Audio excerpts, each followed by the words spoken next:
बघा, तांत्रिक चुकांच्या बाबतीत मी सांगत होतो तुम्हाला, तांत्रिक चुका म्हणजे काय असतात, कशा होतात, काय होतात. तर तुम्हाला अकाउंटिंगचं नॉलेज नसेल, म्हणजे व्यवहार कसे नोंदवावेत, अकाउंटिंगच्या बेसिक कन्सेप्ट जर माहित नसतील, बुक किपिंगच्या बेसिक कन्सेप्ट जर माहित नसतील, तर त्यामुळं तुम्ही चुकीच्या पद्धतीने व्यवहाराची नोंद करता. डबल एंट्री सिस्टीमच तुम्हाला माहित नसेल अकाउंटिंगची, तर तुम्ही व्यवहार नोंदवू शकत नाही. आणि चुकीचे जर नोंदवले तर त्याचा परिणाम व्यवसायाच्या नफ्यावर होतो, तोट्यावर होतो, किंवा भांडवली खर्च तुम्हाला कुठे लिहायचा असतो, किंवा आपण त्याला म्हणतो महसुली खर्च असतो, म्हणजे रिव्हेन्यू एक्सपेंडिचर आणि कॅपिटल एक्सपेंडिचर म्हणतो.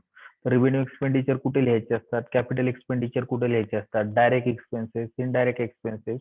ज्यावेळेस तुम्ही फायनलायझेशन करता एखाद्या बिझनेसचं, त्यावेळेस ते कुठं रेकॉर्ड करायचे हे जर तुम्हाला माहित नसेल, तर तुम्ही ते चुकीच्या पद्धतीने रेकॉर्ड करता.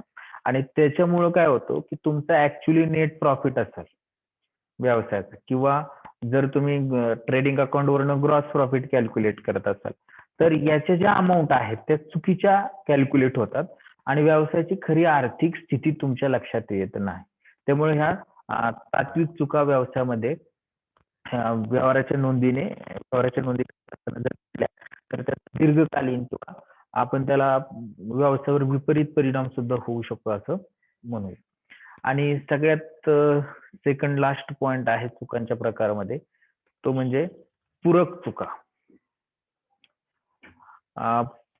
पूरक चुकामध्ये बघा, त्यालाच भरपाईच्या चुका असं म्हणतात. त्याला इंग्लिश मधून कॉम्पेन्सेटिंग एरर्स असं म्हटलं जातं. जर एखाद्या खात्यावर काही चूक झाली आणि त्याच वेळेस तेवढ्याच रकमेची चूक, म्हणजे मी जर चुकून नोंद कॅश बुकला 100 रुपयाची केली आणि तेवढीच नोंद जर मी सॅलरी अकाउंटला 100ची केली, काय झालेली दोन्ही अमाऊंट सेम आहेत, चुकीच्या पद्धतीने नोंदवलेल्या आहेत.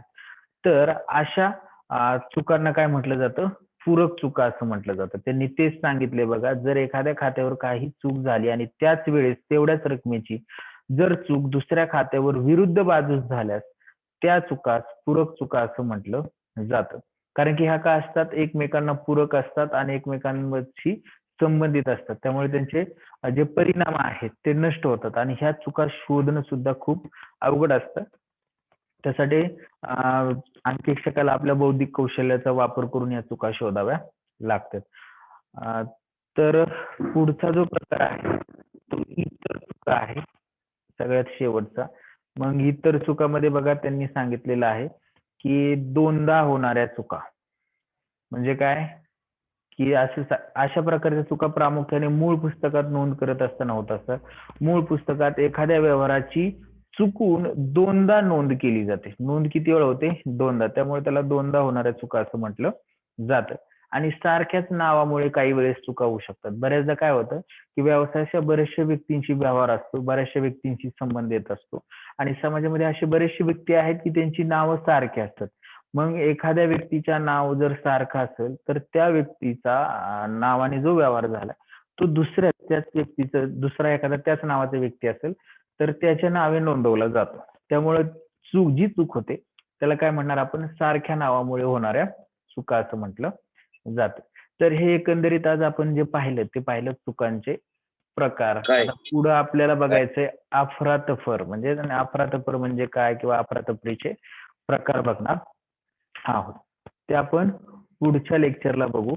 आज इथपर्यंत बस झालं. मी स्क्रीन शेअरिंग स्टॉप करतो आणि पुन्हा एकदा मी स्क्रीनशॉट मारतो.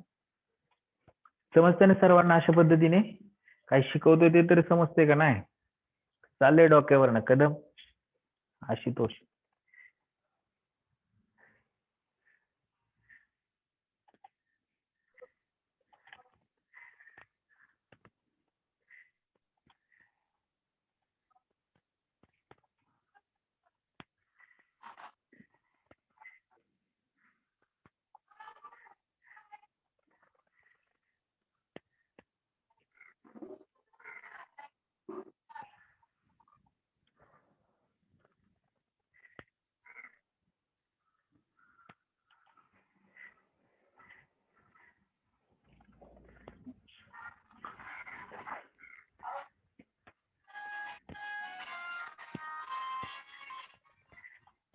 चला आज आपण थांबू. आज पुरतं एवढंच राहिलेलं उद्या बघूया.